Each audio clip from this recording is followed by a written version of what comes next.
dernière chronique dans Dimanche Culture qui vit sa dernière édition, Alain Janeux nous parle de ce Edgar Laurent qui est décédé le 16 juillet 1968 à l'âge de 81 ans après avoir été plusieurs fois maire de la capitale.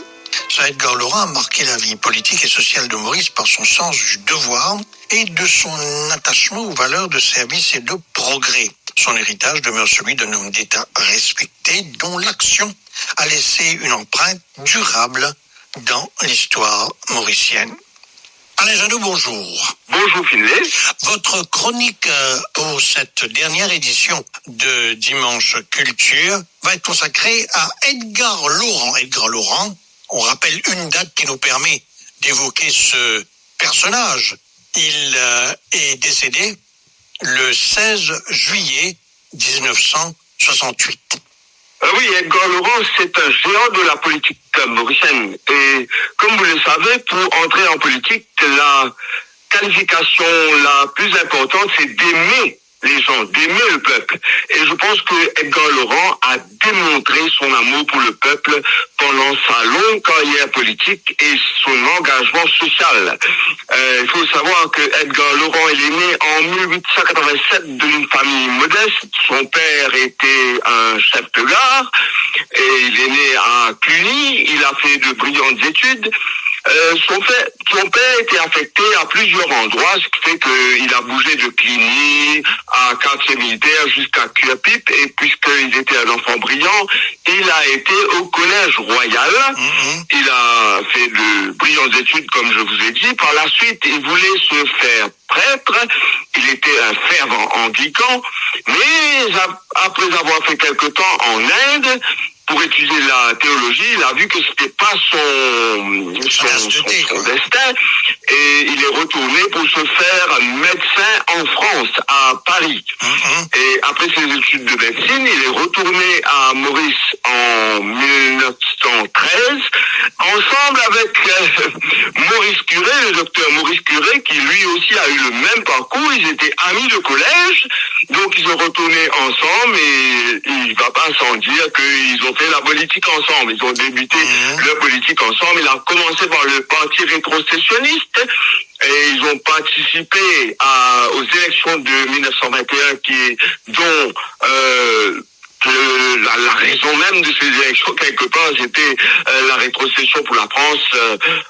Évidemment, ils ont tous perdu aux élections, le parti rétrocessionniste, mais sa carrière politique ne s'est pas arrêtée là. Il a créé l'Union mauricienne dans laquelle le docteur Siou Sagar Ramgoulam a débuté sa carrière politique quelque part. Edgar Laurent a été plusieurs fois conseiller municipal, il a été plusieurs fois maire de Port-Louis, il a été conseiller, il a siégé au conseil législatif, il a été élu, et au conseil législatif, sa contribution a été très très grande. Il a mis une motion au conseil législatif en 1932 pour qu'il y ait une délégation qui parte en Angleterre pour aller négocier des dotations supérieures pour le sucre, étant donné que à l'île Maurice la situation était difficile. Et il faut dire qu'après quand il a arrêté la politique, il n'a pas arrêté pour autant son engagement social. En 1950, il a créé une fondation pour le développement du collège Saint-Andrews, qui était déjà créé en 1943, et il a inscrit de manière légale la mixité dans les collèges, dans le collège Saint-Andrews. Il a aussi créé une fondation pour la tuberculose. La tuberculose en 1951. Il a créé la clinique mauricienne, quelque part, une fondation pour la clinique mauricienne. Son apport à la société est tellement vaste que c'est, disons, en disproportion avec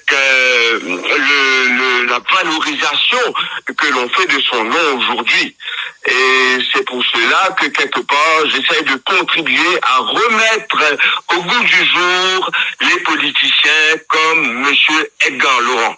Il y a une rue à Port-Louis qui porte son nom, comme on le sait, hein.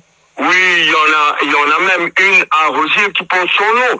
Mais je ne pense pas que pour autant notre peuple, qui devrait quelque part être reconnaissant pour des hommes comme lui, savent ce qu'il a fait. S'il n'y a qu'une œuvre de transmission, si notre système d'éducation comporte de telles failles, c'est qu'il y a un problème. Certainement que j'espère, avec le vent du changement, on parle beaucoup de changement, que les choses puissent changer. Voilà, merci Alain Jeannot. C'est tout pour cette dernière édition de Dimanche Culture. Ah oui. Merci Alain Jeannot.